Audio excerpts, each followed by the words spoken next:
Good morning, gentlemen. Nice talking to you. I haven't been speaking to you for quite some time, mainly because I've been traveling a lot.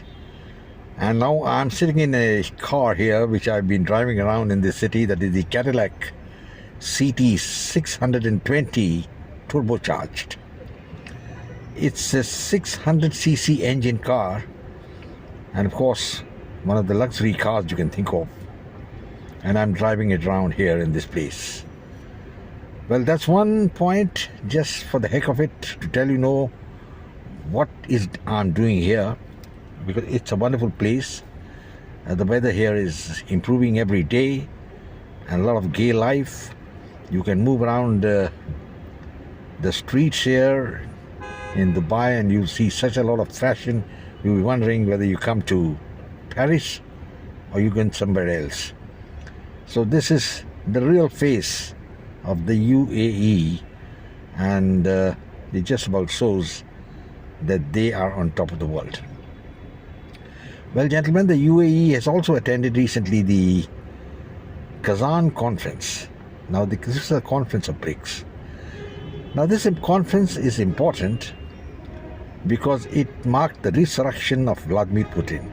You could see the faces of Putin, he was smiling away to glory. And you could see that he was confident. There were heads of states from so many countries: India, China, the UAE, Iran, and so many other countries who turned up, Brazil, for this conference, including South Africa. And all of them accepted that Putin was a man who's done a lot for us, for them rather. And the men who were really worried, I think the Americans, the Canadians, they must be wondering what the hell went wrong with them. They declared Vladimir Putin as a war criminal through the International Court of Justice. This was very sad, of course. But then the ICJ is a rubber stamp of the Western world, that is the Anglo-Saxons. And they thought they're going to have their way. Putin will be arrested by so many countries and put in jail or something like that. Nothing happened. Putin has not been arrested. Putin is full cry now. He's an absolute full cry now and doing very well. And he's one man who believes in a mission.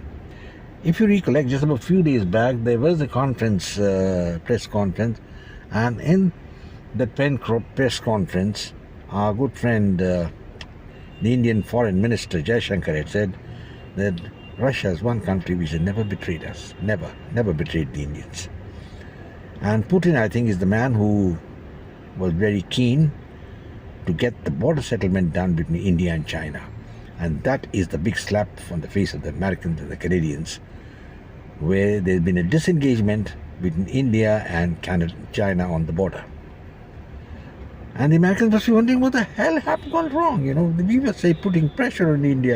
Putin and was a war criminal, and they thought BRICS will fail. It's not going to fail. And now the next conference, we're going to have the BRICS coming over to Delhi for the next meeting, and Putin is going to attend it next year.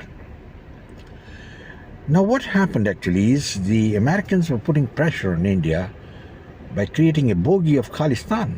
Now there's a small time rat called Gur Patwan Singh Pannu, and the rat, really one shouldn't bother about it. The Americans resurrecting him as Frankenstein, a big man and all that, six for justice and all that. It's a bloody lot of BS, I'll say. And this man thinking he's a great person running around here and there. He's got no following. None of the six want to vote for him. He doesn't have any following in the Punjab in India. He's a non-entity. And then the Canadians thought they were going to put pressure on India. This was part of the game of the Americans, to put pressure on India. Put pressure on India that, look, you killed one of the Canadian citizens, that Niger. And who was Niger? He's a bloody terrorist. And if you go through his life, he had some dubious actions in trying to get the citizenship of Canada. And yet you keep on saying, Arey Baba, he was a great man and this thing and that, and Canadian has been killed. The Canadian Parliament honors a terrorist. I don't think that's a lot of credit. But now what's happened is the world has now finally realized that India is right, and the Canadians and the Americans made to look foolish. The situation is really very grim as far as America is concerned, because there's also the elections which are due now on the 4th of November, and there have been 3 attempts already on the life of Donald Trump. I wouldn't be surprised if there's another attempt on his life even now, because the military economic complex, including the administration there, is very keen that Donald Trump shouldn't come back to power. Never. Because if he comes back to power, he will say that NATO is an obsolete organization, number one. Number two, he will stop the Ukraine war, and Putin will be the victor. So they're wondering, ye kya ho jayega? They don't want this to happen. So they'll try to fix the votes, they'll try to fix the elections, they'll try to fix so many things, and see that Donald Trump doesn't come back to power. I know what's going to happen. As far as I know, the information which I'm getting from America is that Donald Trump is slowly moving ahead. Even in the swing states, he's now leading Kamala Harris. And Kamala Harris, in any case, is a non-entity, and if he wins also, I think the main man who will be the power will remain Barack Obama, and he's a very suspect person about whom I have already given my opinion a long time back. So, gentlemen, the Kazan conference has ended, and it's been a victory for India. There's a disengagement with China. That is the biggest thing which has happened there. And BRICS appeared a united force. They looked united, and India exercised its right and got Pakistan and Turkey out of the contention for the time being.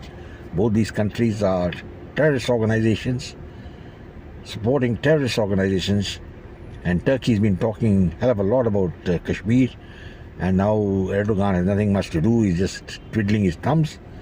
And Pakistan, of course, is finished as a nation, and it will not be long before they break up into another 3-4 states.